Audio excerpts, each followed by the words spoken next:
Hi అండి, welcome to Jyothi kitchen. ఇవాటి వీడియోలో పప్పుచారు ఎలా చేసుకోవాలనేది చూసుకుందామండి.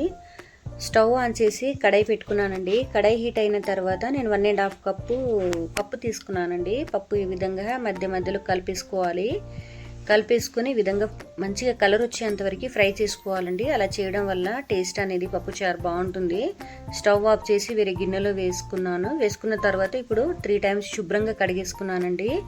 ఇప్పుడు అలాగే నేను స్టవ్ ఆన్ చేసి కుక్కర్ పెట్టుకున్నాను. కుక్కర్లో నేను పప్పు వేసేసుకుంటున్నానండి.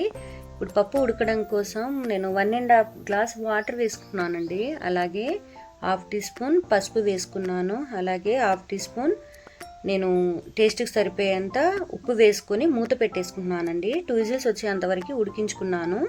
ఇప్పుడు మూత తీసి చూస్తే ఈ విధంగా ఉడికి ఉంటాయి. మీకు ఎక్కువ మెత్తగా కావాలి అనుకుంటే 3 విజిల్స్ పెట్టుకోవచ్చండి. నేను 2 విజిల్సే నాకు ఈ విధంగా పప్పు ఉడుకుతే ఇష్టం కాబట్టి ఇలా ఉడికించుకున్నాక మంచిగా మెత్తగా రుబ్బేసుకోవాలి. రుబ్బేసుకున్న తర్వాత మనకి 1 గ్లాస్ వాటర్ వేసుకున్నానండి. ఇప్పుడు అలాగే అందులో చింతపండు వేసుకుంటున్నాను. ఎక్కువ పులుపు ఇష్టపడే వాళ్ళు ఎక్కువ వేసుకోవచ్చు. నేను కొంచెం తీసుకున్నాను చింతపండు. అలాగే 1 టమాటా కూడా వేసుకున్నాను. పచ్చిమిరపకాయలు వేసుకున్నానండి. అలాగే ధనియాలు వేసుకున్నాను. కొత్తిమీర, పుదీనా వేసేసుకున్నానండి. 1/2 టీ స్పూన్ కారం పొడి వేసుకున్నాను. ఇప్పుడు మంచిగా మెత్తగా ఉడికేలాగా మూత పెట్టేసి ఉడకనివ్వాలండి. ఈ విధంగా టమాటాలు అనేటివి మెత్తగా ఉడికిపోయి ఉండాలండి. ఈ విధంగా చాలా మెత్తగా ఉడికిపోయి ఉండాలి. ఈ విధంగా ఇప్పుడు మనం వేరే పక్కన అది స్టవ్ ఆఫ్ చేసేసి వేరే పక్కన స్టవ్ ఆన్ చేసేసి అందులో కడాయి పెట్టుకున్నాక హీట్ అయిపోయిన తర్వాత నేను ఎల్లిపాయలు వేసుకున్నానండి. ఎల్లిపాయలు, జీలకర్ర, ఆవాలు, ఎండుమిరపకాయలు కూడా వేసేసుకున్నాను. వేసుకున్న తర్వాత ఈ విధంగా మధ్య మధ్యలో కలుపుకుంటూ ఫ్రై చేసేసుకోవాలండి. మన స్టవ్ సిమ్లో పెట్టుకుని చేసుకోవాలండి గ్యాస్. అలాగే ఇప్పుడు కరివేపాకు కూడా వేసేసుకున్నానండి.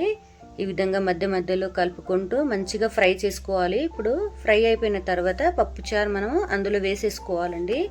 మొత్తం పప్పుచారు ఈ విధంగా వేసుకున్న తర్వాత మనము ఈ విధంగా ఒకసారి మంచిగా కలిపేసుకోవాలి. కలిపేసుకున్న తర్వాత మనము టేస్ట్ దాన్ని బట్టి 1/2 టీ స్పూన్ ఇంతకుముందు వేసాం కదండి.